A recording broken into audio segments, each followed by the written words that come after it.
नमस्कार दोस्तों, आज का अपना टॉपिक एथिक्स का भारत एवं विश्व के नैतिक चिंतन एवं दार्शनिक पर है।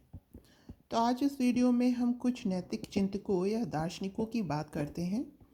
तो इस ही चरण में हम सबसे पहले लेते हैं सर्वपल्ली राधाकृष्णन। देखिए दोस्तों, जो सर्वपल्ली राधाकृष्णन जी हैं, यह शिक्षक भी हैं, राजनेता भी हैं और दार्शनिक भी हैं। मतलब ये तीनों ही रूप में हैं। मतलब ये एक अच्छे शिक्षक भी हैं, राजनेता भी रहे हैं और दार्शनिक भी रहे हैं। एज अ दार्शनिक इनका जो सिद्धांत है वो शंकराचार्य के अद्वैत वेदांत पर बेस्ड है। मतलब वो इसके फॉलोवर थे, शंकराचार्य के किसके? अद्वैत वेदांत के।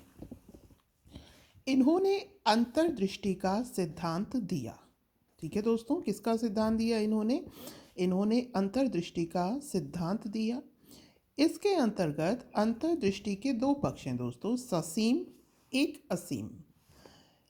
ससीम पक्ष की अगर हम बात करें तो ये इंद्रिय संवेदन से रिलेटेड है। मतलब जो हमारी इंद्रिय से रिलेटेड जो भी हमारी नीड्स हैं, मतलब जिसमें हम जो इम्पोर्टेंस है वो किसको देते हैं? इंद्रियों को देते हैं।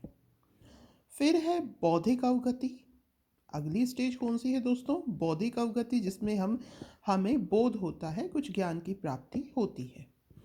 जो सबसे ऊपर लेवल है, जिसे पूर्णत्व की प्राप्ति कहते हैं, वो है अंतर्दृष्टि। तो अंतर्दृष्टि के सिद्धांत के इन्होंने दो पक्ष बताए दोस्तों, ससीम और असीम। जो निम्न स्तर है वो है इंद्रिय संवेदन का। इसमें जो मनुष्य है वो किसको प्रायोरिटी देता है? इंद्रिय सुख को। फिर है बौद्धिक अवगति, फिर है अंतर्दृष्टि या पूर्णत्व। तो ये हमने स्वभाव देखे हैं इसके अलग अलग, इनके पक्ष। अब पूर्णत्व की बात करते हैं तो इसमें दोस्तों, इसमें भेद खत्म हो जाते हैं। ठीक है, किसके? ज्ञाता ज्ञेय और ध्याता ज्ञेय के भेद खत्म हो जाते हैं। लेकिन बौद्धिक अवगति में जो भेद हैं वो बने रहते हैं, ज्ञाता ज्ञेय व धाता ज्ञेय के। तो याद रखिएगा राधा कृष्णन का अंतर्दृष्टि का सिद्धांत, इन्होंने अंतर्दृष्टि के दो पक्ष बताए हैं, ससीम और असीम।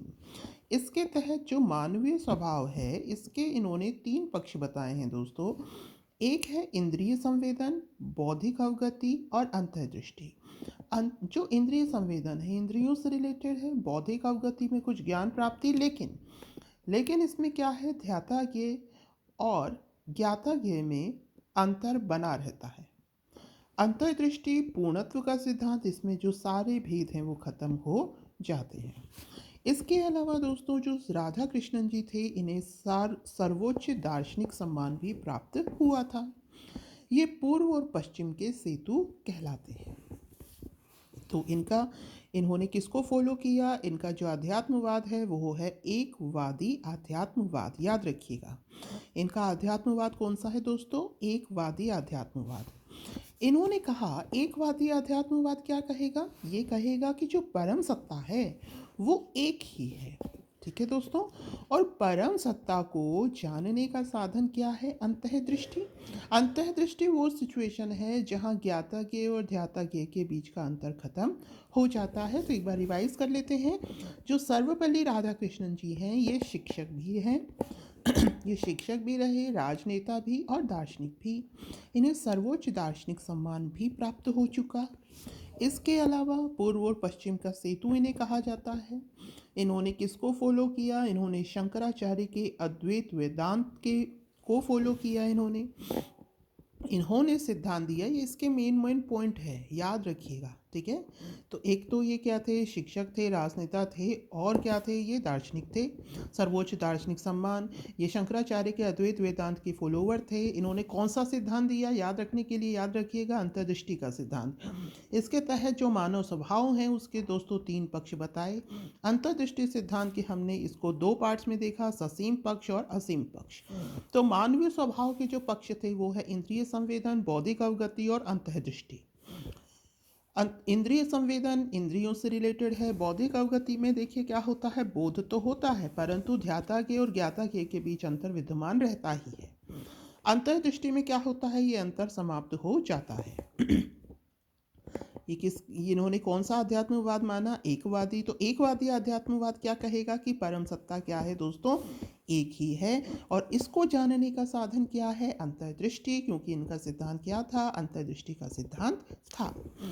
आगे चलते हैं दोस्तों, आगे आते हैं अरविंदो। तो याद रखिएगा इनके अंतर्दृष्टि का सिद्धांत, अद्वैतवाद के फॉलोवर, इसके अलावा एकवादी अध्यात्मवाद इनका सिद्धांत था। अरविंदो की बात करें तो इनका जो सिद्धांत है वो है अतिमानस का। ठीक है दोस्तों, ये भी शंकराचार्य के अद्वैतवाद के फॉलोवर थे। इसके अलावा इनका जो सिद्धांत था, इसमें इन्होंने योग दर्शन और पूर्णतावाद की भी बात कही। जो अतिमानस की अवधारणा है दोस्तों, यह पूर्णतावाद भी कहलाती है। ठीक है दोस्तों, देखिए पूर्णतावाद मतलब एक एक्सट्रीम पोजीशन, ठीक है, जिसमें हम एक कंप्लीट मैन की भूमिका निभाते हैं। तो जैसे कि यहाँ पर पूर्णतावाद है या जो अतिमानस है, ऐसे ही सर्वपल्ली राधाकृष्णन में क्या था दोस्तों? अंतर्दृष्टि थी, ये पूर्णत्व की प्राप्ति थी। और अरविंदो की जो एथिक्स है, जो अरविंदो का जो सिद्धांत है, इसमें अतिमानस की अवधारणा, ठीक है, पूर्णतावादी अवधारणा कहलाती है। इसमें अगर हम जड़वाद और अध्यात्मवाद की अलग अलग बात करें, इस पर इन्होंने निषेध दिया है, मतलब कि हम इसको अलग अलग नहीं मान सकते। इसके पूर्णत्व के लिए दोनों को एक साथ लेना होगा। मतलब जो पूर्णतावाद है वो किसकी बात करता है? जड़वादी और आध्यात्मवादी दोनों की। अतिमानस की अवधारणा के दोस्तों 8 तत्व बताए गए हैं। वो 8 तत्व कौन कौन से हैं? देखिए, मानवीय स्वभाव के 2 पक्ष हैं, एक है निम्नतर, एक है उच्चतर गोलार्ध। तो अगर हम अतिमानस की अवधारणा के 8 तत्व देखें तो इसमें हम जो स्वभाव हैं उसके वर्णन 8 प्रकार से करते हैं: सत, चित्त, आनंद, अतिमानस, मानस, मन, प्राण, जड़। ठीक है दोस्तों, तो अतिमानस की अवधारणा को हमने 2 पार्ट में डिवाइड किया है, उच्चतर गोलार्ध और निम्नतर गोलार्ध। ये मानवीय स्वभाव का भी वर्णन करते हैं। ठीक है दोस्तों, तो जैसे कि सत चित्त, याद रखिएगा, सत चित्त आनंद, अतिमानस, फिर मानस, फिर मन, फिर प्राण व जड़। ठीक है दोस्तों, इन्होंने जो विकास की प्रक्रिया बताई है, तो ये देखिए ये ऐसे विकास की प्रक्रिया यूं ऊपर चल रही है। दोबारा देख लीजिए, सच्चिदानंद, सच्चिदानंद आपने नाम देखा होगा।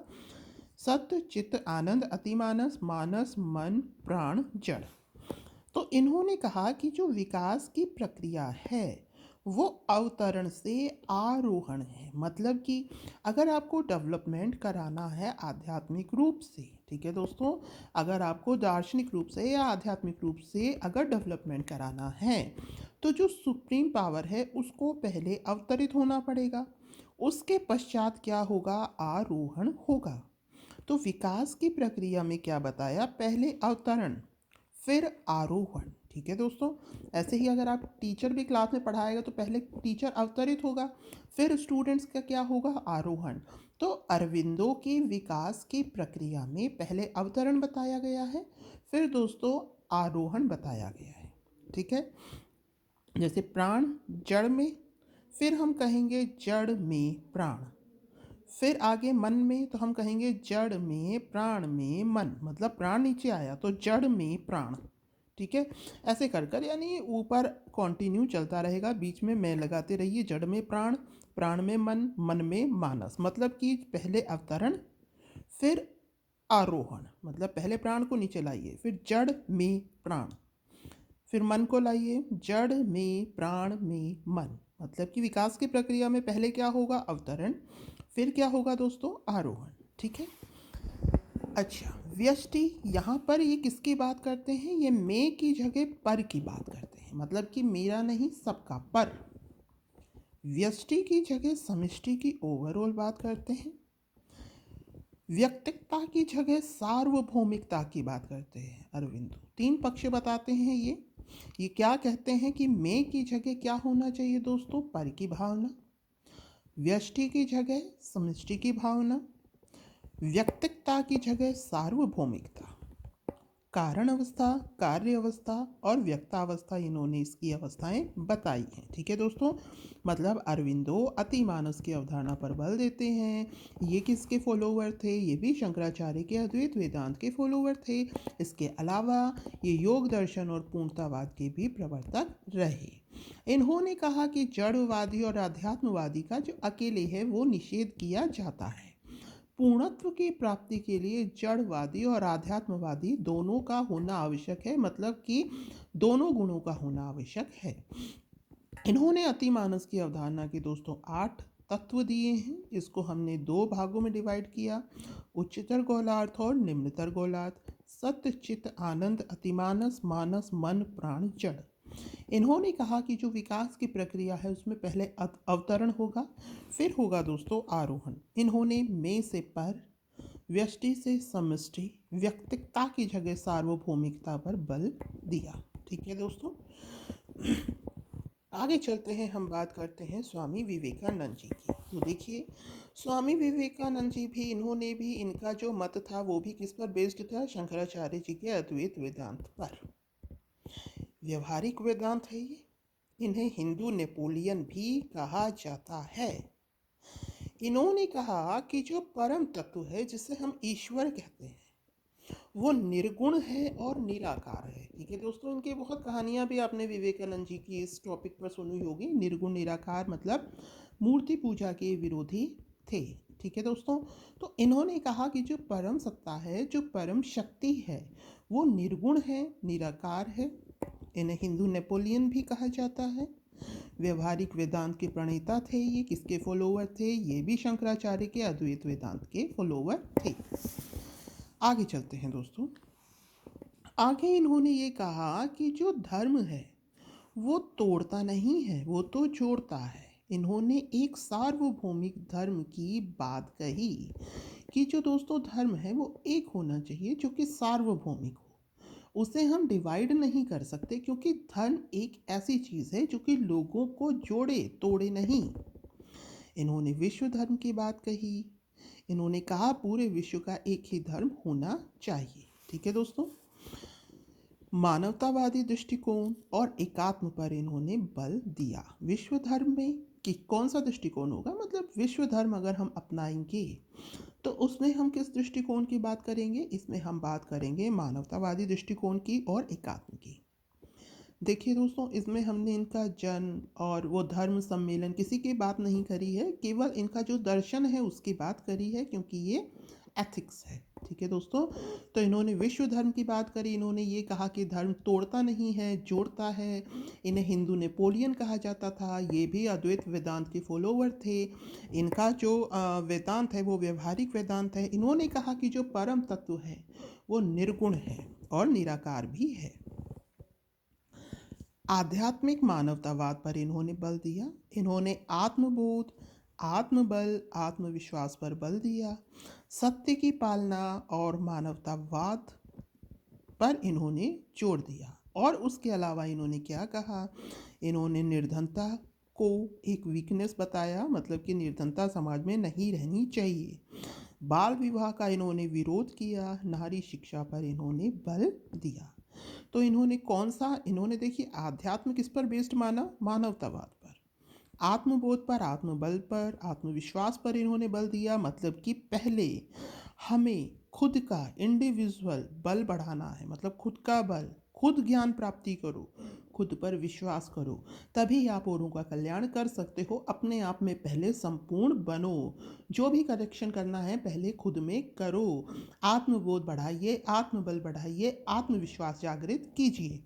सत्य की पालना को इन्होंने इम्पोर्टेंट बताया, मानवतावाद की परिकल्पना दी। इसके अलावा इन्होंने निर्धनता, ठीक है, बाल विवाह, कमजोरी, ठीक है, और नारी शिक्षा पर बल दिया। आगे हैं दोस्तों, तो ये इनके कुछ कीवर्ड्स हैं, ये याद रखिएगा।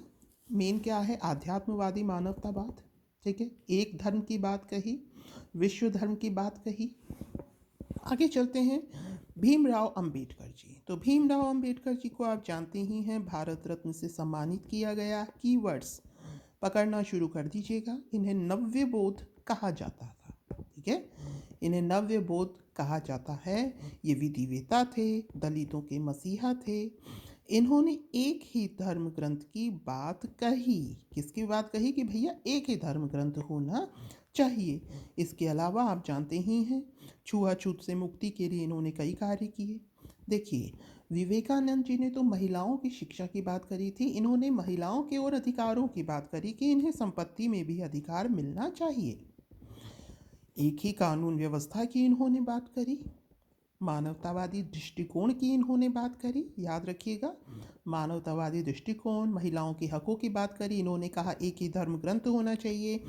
नव्य बोध थे, विधिवेता थे। इन्होंने कहा कि हम कर्म का निर्धारण, मतलब कर्म का निर्धारण जो जन्म था, इन्होंने कहा कि हम कर्म का जो निर्धारण है वो उसके कर्म और गुणों पर करेंगे कि कौन क्या काम करेगा। दलित और महिलाओं के अधिकारों हेतु तो इन्होंने काफ़ी प्रयास किए। तो ये थे डॉक्टर भीमराव अंबेडकर। नव्य बोध, विधिवेता थे, दलितों के मसीहा थे। इन्होंने एक धर्म ग्रंथ की परिकल्पना की। छुआछूत से मुक्ति के लिए इन्होंने बहुत कार्य किए। इन्होंने महिलाओं की संपत्ति में अधिकार की बात करी, एक ही कानून व्यवस्था की बात करी। इनका दृष्टिकोण दोस्तों कैसा था? मानवतावादी दृष्टिकोण था। ठीक है दोस्तों, तो आज हमने 4 जो चिंतक और दार्शनिक थे इनके बारे में बात करी। ऐसे ही आगे और चिंतक और दार्शनिकों की, अभी तो अपने ये इंडियन फिलोसफर हैं, फिर अपने वेस्टर्न फिलोसफर आएंगे। ठीक है दोस्तों, तो उम्मीद है आपको समझ में आ रहा होगा। जैसा भी लगा हो धन्यवाद, सॉरी बताइएगा कमेंट से। और तब तक के लिए धन्यवाद and have a nice day.